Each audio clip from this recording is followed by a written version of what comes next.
सारी तीर फारी बंधली कलैया में। देखी सबे सावन के पूर्णमासी के हर साल रक्षाबंधन का त्योहार मना जाला, लेकिन ये शुरू कब से भई आप लोग जानता नहीं। देवता और राक्षस ये दोनों भाई हो, लेकिन ये आपस में कबो पटल नहीं, हमेशा बैर भाव बनले रहाला। राक्षस के खानदान में भक्त प्रहलाद रहना, जौन बढ़िया भगवान के भक्त रहना, उन्हीं का नाती राजा बलि रहना, वो भगवान के भक्त रहना। राजा बलि के शासन पूरे ब्रह्मांड में चलत रहल, केवल एक स्वर्ग भर बचल रहल। लेकिन उनका गुरु शुक्राचार्य रहना, कहना ये महाराज अगर 100 अश्वमेध यज्ञ हो जाए तो आप स्वर्ग पर कब्जा कर ले जाई। राजा बलि का 99 यज्ञ पूरा हो गई बा, लेकिन 100वां यज्ञ जब ठनल बा तो भइल का महाराज, अरे राजा बाली दिहले बान जागिया रचाई।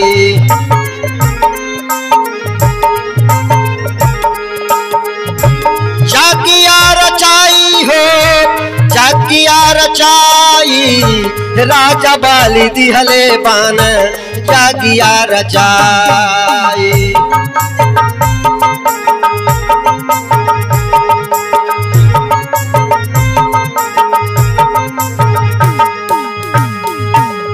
जगमंडप में जुटा भिखारी, मन में आस लगाई, मन में आस लगाई।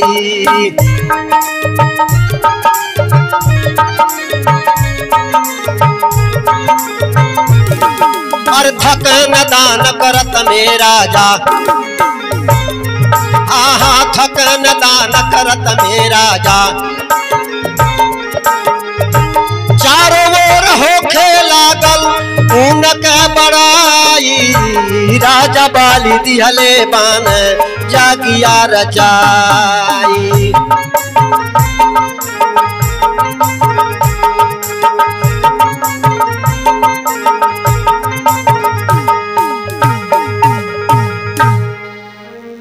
राजा बलि का 100वां यज्ञ जब चालू हो गई बा, वह यज्ञ के अंदर दान यज्ञ शुरू भइल बा। चारों तरफ से दान लेवे आले पहुंचत रहे और मन माफिक दान पावत रहे। जहां सुना तहां राजा बलि के बड़ाई होत बा। पूरे ब्रह्मांड के अंदर राजा बलि ऐसा दानी संसार में केहू नहीं रह गई बा। ई बतिया जब देवता लोग सुनले बने तब भइल का महाराज, मुनि गति देखिए रामा, अरे इंद्र जी डेराई हो।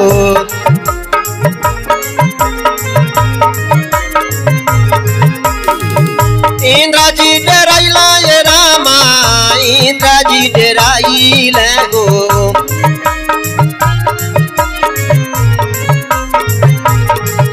किया हो रामा रामा हो, अरे राम भी सोनू से या राजा सुनावले राम।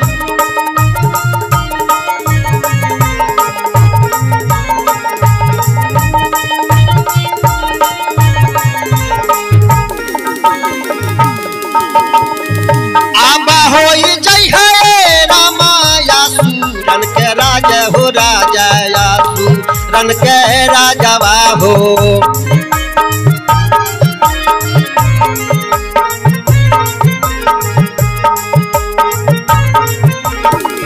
आबा होई जय है रामा यासुरन के राजावा हो, राजावा यासुरन के राजावा हो।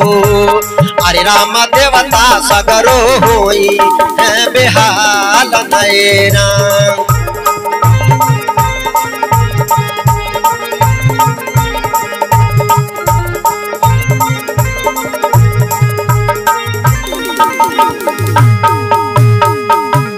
इंद्र महाराज जब राजा बलि का गति देखने वाले, अरे बाप रे बाप 100वां यज्ञ पूरा हो जाई, इंद्रासन के मालिक राजा बलि हो जाई हैं। ये देवता सब कहाँ जाई हैं? भागल विष्णु के पास क्षीर सागर में गई बाने, कहना भगवान बड़ा भारी संकट आ गई बा, राजा बलि सवा यज्ञ अगर पूरा कैली है, स्वर्ग पर राज करे लगी हैं, देवता सब बेहाल हो जाई हैं। भगवान विष्णु कहले चिंता न करा, सवा यज्ञ जब पूरा हो जाई अब तो स्वर्ग पर राज करी है। वहां से सांत्वना देके देवता लोगन के वापिस कैले बाटे, लेकिन भगवान विष्णु कैले का महाराज, अरे सुन के बचनिया हरि जी, अरे जो जना बनावाले,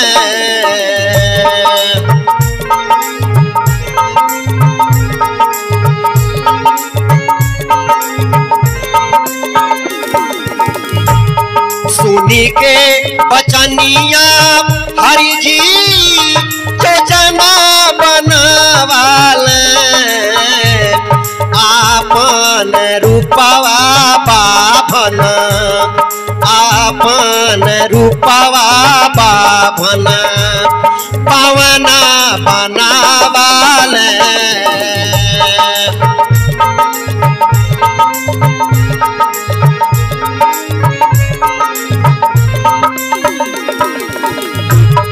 आपन रूपवा हरि जी, पवना बनावाले, जगिया में जाके हरि जी, जगिया में जाके हरि जी, अलख जगावाले।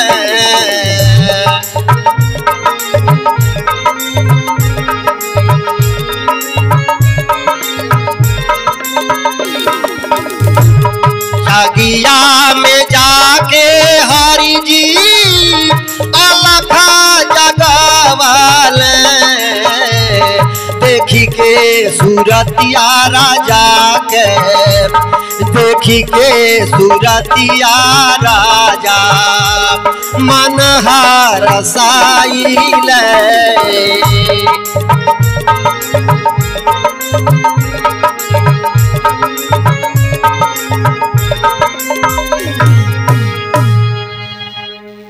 भगवान विष्णु एक ब्राह्मण के भेष बनोले बना, वो बावना और जाई के राजा बलि के यज्ञ के अंदर अपन अलख जगौले बने।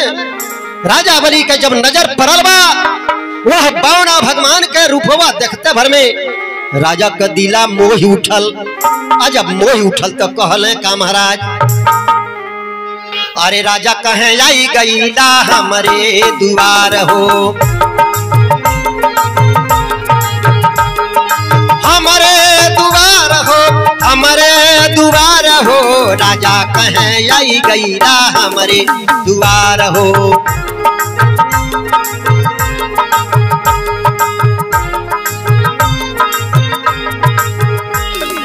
परता चरण हम धन्य होई गईली, परता चरण हम धन्य होई गईली, तर गईले आज मोर पूरा परिवार हो, राजा कहे आई गईला हमारे दुआर हो।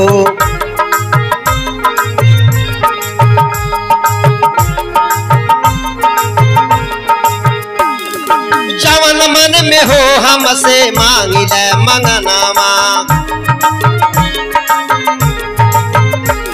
अरे जवन मन में हो या हमसे मांगिले मंगनामा, खुशी मन से देव होई जीवन सकार हो, राजा कहे आई गईला हमारे दुआर हो।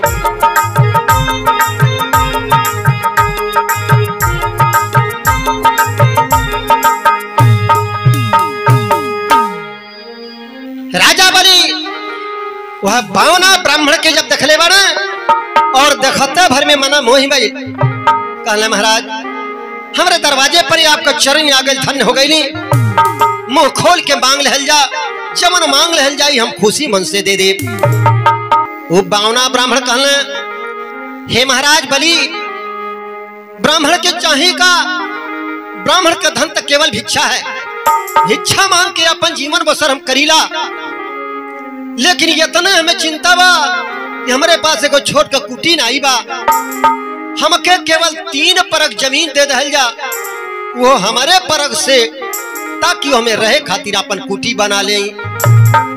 इतना बतिया जब राजा सुन ले बने, बड़े जोर से ठहाका मार के हंसले। कहले बाप रे बाप, इतने बड़े दरबार में और इतना छोट मांगन मंगला। तब कहले का महाराज, काहे मंगला छोट मंगनावा बाबा नावाना,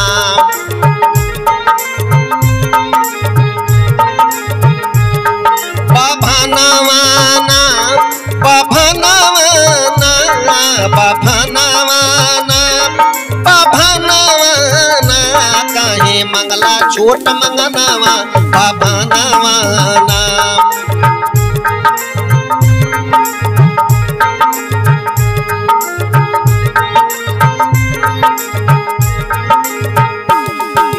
राजरिया सत मंगले होता यवरो माल खजनवा,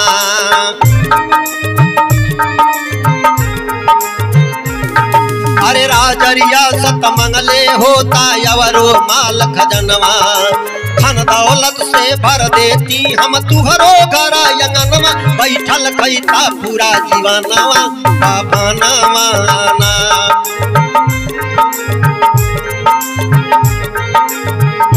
बैठल खैता पूरा जीवनवा बाबा नावाना।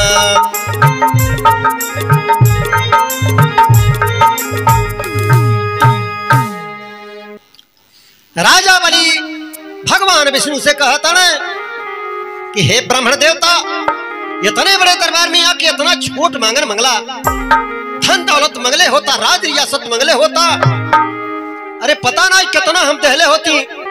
वो बावना बनल। भगवान विष्णु कहले, हे राजा बलि, मांगे वाले के उतने मांगे की चाहिए जितना वो के जरूरत रहे, दान देवे वाले के चाहिए कि मांगे वाला जौन मांगता वो करे इच्छा अनुसार के दे देवे के चाहिए। ये बतिया राजा बलि सुन ले बना तो कहले का महाराज, अरे 3 परग भुई देव राजा वचनबद्ध होई जाई, वचनबद्ध होई जाई।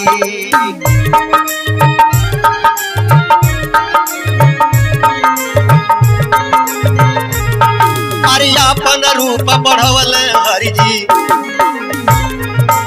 अरे अपन रूप बढ़वले हरि जी, दुइया परगवा गईले सब कुछ न पाई, राजा बलि दिहले बान जागिया रचाई।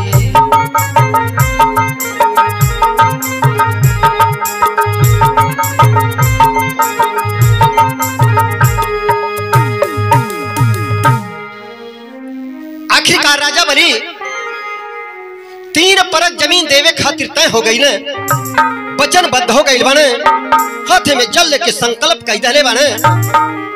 इतने के बाद में भगवान विष्णु अपन रूप बढ़ावत ने, जमीन से लेके आकाश तक अपन रूप कैले बने। दुइया परग में पूरा ब्रह्मांड नपा गई बा, बाकी अब कहीं कुछ नहीं रह गई बा। ओ भगवान विष्णु बावना के रूप में राजा बलि से कहता ने, हे राजा, अब हिर केवल 2 परग न पाइल बा, तोहरे पास कुछ नहीं रह गई, सब कुछ खत्म हो गई। तीसरा परग बतावा हम कहां धरी। अब राजा बलि कहला, महाराज भाई हमार शरीर बा, समार सब कुछ चल जाए, लेकिन अपन धर्म हम नहीं जाए दे। अब हमार शरीर बचल बा, तीसरा पैर हमारे सर पर रख ले जा। इतना बतिया जब भगवान विष्णु सुन ले बाने, भक्त के भक्ति में विभोर हो गए बाने। कहले, हे राजा बलि, बहुत भक्त संसार में देखली, लेकिन तोहरे ऐसा भक्त नहीं देखली। तोहार गुरु तोहके श्राप भी दे दहले, सब कुछ तोहार चल गईले के बाद भी, लेकिन तू अपन धर्म नहीं छोड़ताड़ा। तोहरे ऊपर हमार आत्मा एकदम गदगद हो गई बा। तोहके हम पाताल लोक देतानी, जाके वहां राज करा। बहुत दिन राज कैले के बाद फिर हमरे धाम तोहे आवे के बा। एकरे बाद भी अगर तोहरे दिल के अंदर कोनो और इच्छा हो तो दिल खोल के हमसे मांग ला। यही हमरे याद आ गई एक बात कहे के परल महाराज, अरे विष्णु जी गई ये रामा अरे बनी ठागा रामा हो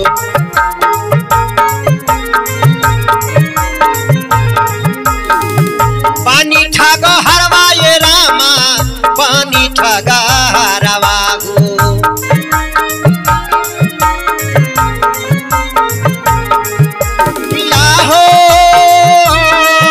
हो रामा रामा हो अरे रमैया बना ही गईन ठगाइन मेरा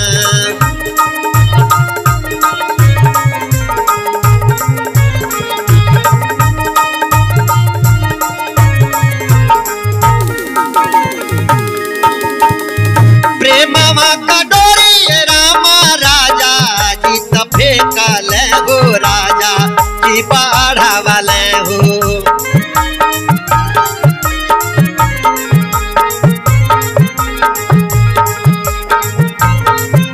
प्रेमवा का डोरी हो राजा बाली जी बढ़ावले हो बाली जी बढ़ावले अरे रामा प्रेमवा में गईले हरि बनाइन मेरा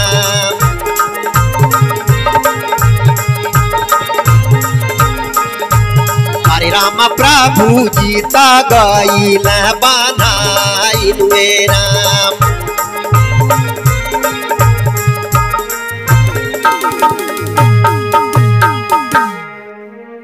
भगवान विष्णु गईल राजा बलि के ठगे खातिर लेकिन अपने कौने तरह से ठगा गई ने अरे जब कहना राजा बलि से जौन मांगे खो मांग ले राजा बलि मंगले का महाराज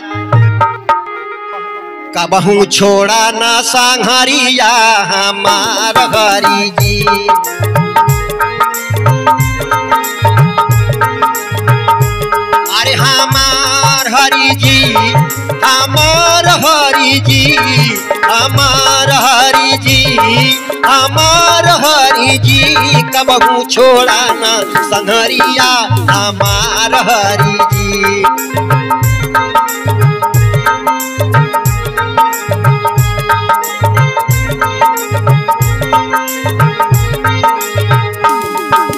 बिन तुहरे के एक पला भी हम नहीं रह पाई बिन तुहरे के एक पला भी हम नहीं रह पाई बा विष्णु कहले तुहे छोड़ के कतहू ना हम जाई थैले राजा के सांघरिया हमार हरि जी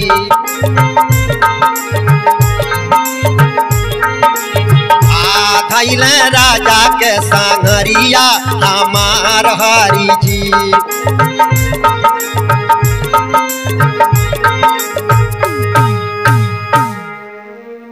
जाने घड़ी भगवान विष्णु राजा बलि से कहले हे राजा बलि जौन मांगे खो मांग ले राजा बलि कहले महाराज हमें अब कुछ नहीं चाहिए बस हमेशा आप हमारे संगरी संगरी रहल जा भगवान विष्णु कहले कौनो बात नहीं बा हम हमेशा तोहरे संगरिये रहब भगवान विष्णु वही पातालपुरी में जाए के राजा बलि के साथ ही अपन जीवन बितावे लगले बने लेकिन थोड़ा है दिन बीतत वरिया क्षीर सागर में माता लक्ष्मी जी से नहीं रह जाता अरे बाप रे बाप कितना दिन हो गई पता नहीं कहाँ गई अब वही ले अले नहीं लेकिन वही समैया पर नारद जी पहुंच गई बने माता लक्ष्मी लगरी नारद जी से कहे ये नारद बड़े चिंता में पड़ल बानी अरे हमारे भगवान विष्णु पता नहीं कहाँ जुड़ा गई माने आज कितना दिन भैया अले नहीं नारद जी कहने आवे वाला नहीं बना अरे वो राजा बलि की यहाँ जाए कि फंसी गई बाटे राजा बलि कहले बने हमार संगरी छोड़ के कब्बो तो है नहीं जाए के बाद अब भगवान कब्बो नहीं आई है क्षीर सागर में माता लक्ष्मी जी बड़े चिंता में पड़ली हे भगवान बिना पति के पत्नी का जीवन बीती कैसे प्रेमा के बंधना में पाराल सजनावा हो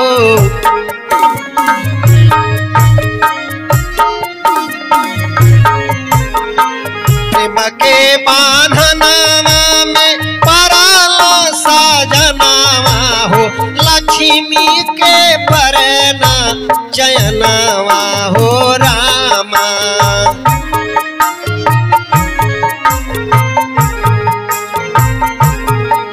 अरे लक्ष्मी के परना चयनामा हो रामा।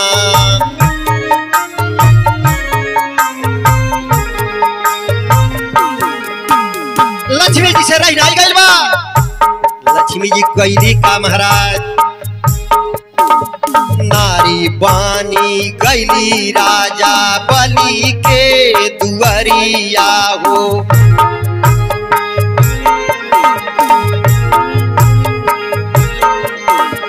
नारी बानी गैली राजा बलि के दुआरिया हो। छारा छारा बरस नैनवा हो रामा।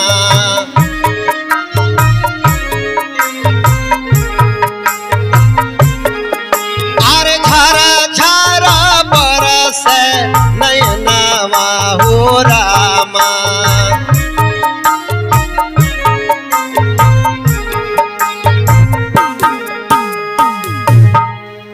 माता लक्ष्मी एक अनजान नारी का रूप बना ले बाड़ी और जाई के राजा बलि के दरवाजे पर पहुंचल बाड़ी। आंखी से भर भर आंसू गिरता।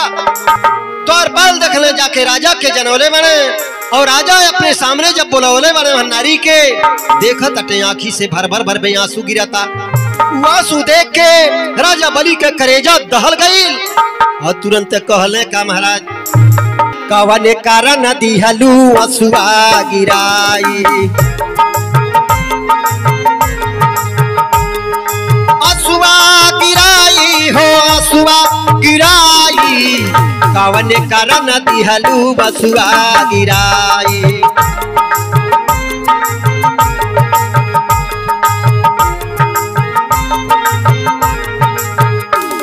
राजा बलि कहले हे बहन काहे तू अपनी आंखी से आंसू गिरावत तारू एकर भेद हमके बता दे। लेकिन लक्ष्मी जो समय में कहली का महाराज हमरा त बन नहीं कवनो बिरनावा। आज हमके तू बहन बना ले बड़ा। आज हमके बहन कह के बोलवले बड़ा। आज तक केहू बहन हमके कह के बोलवले नहीं रहल। हमरा त बन नहीं कवनो बिरनावा। के हमारे दुख में होई है सहाई। कवन कारण दिहलू आंसुआ गिराई।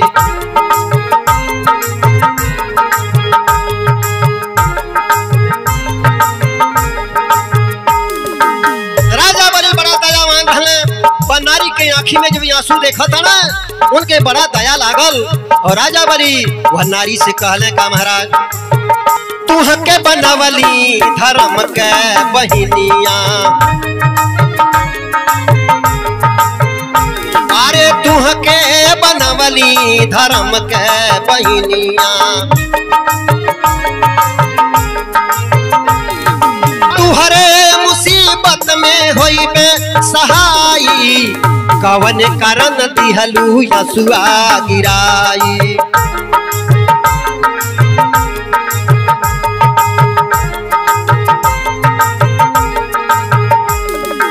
राजा बलि कहले माना कि तोके हम अपन धर्म का बहन बनावा तारी और हर मुसीबत में हम कामे आई। इतना बतिया जब माता की सुन ले बड़ी तो कैली का महाराज अरे सारी चीर फारी बंधली कलैया में। ओ सारी चीर फारी बंधली कलैया में। राजा कहे काव चाही बोला हरसाई। कवन करन दिहलू आंसुआ गिराई।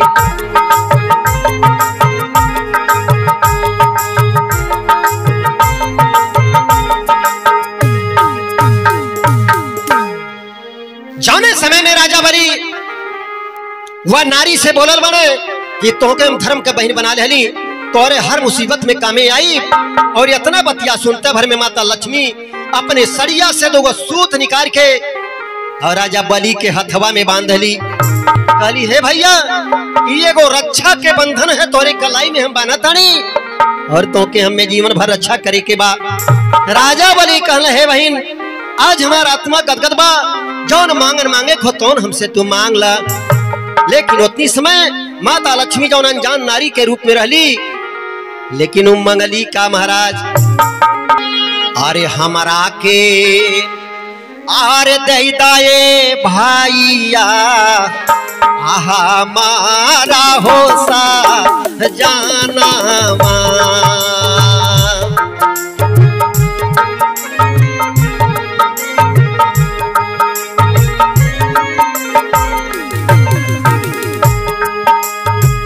यतना बतिया राजा बलि सुन ले बारे कहना हम समझ नहीं पावतानी ये तोहर सजना के है। वतनी समय माता लक्ष्मी अपने रूप में आ गई कहली जे के अपने संहरिया रखले बारा वो हमारे भगवान विष्णु बिना उनके का कैसे हम रहबे। बहिनी से हारला रहल राजा जी हो बचाना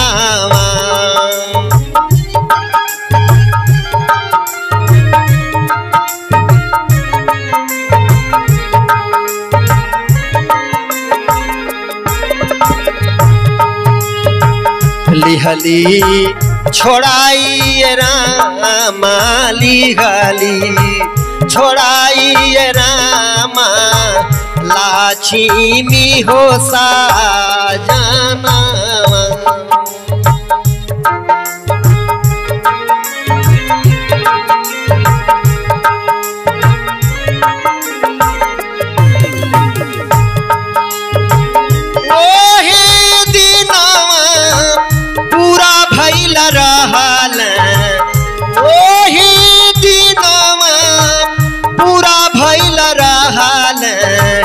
सावाना हो महीनावा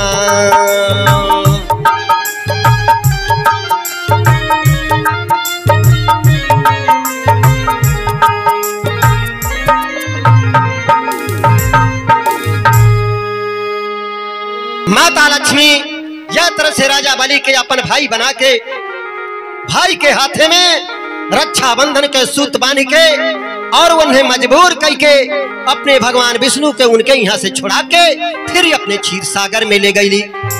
वो दिन रहल सावन महीना के पूर्णमासी।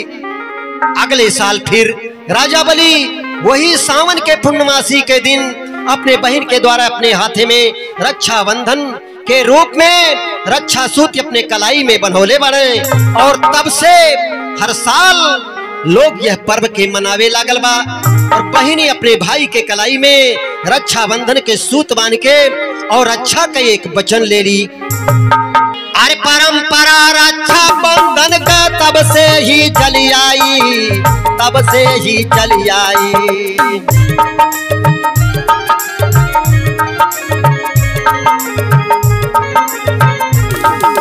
सिपन दास बहिन भाई के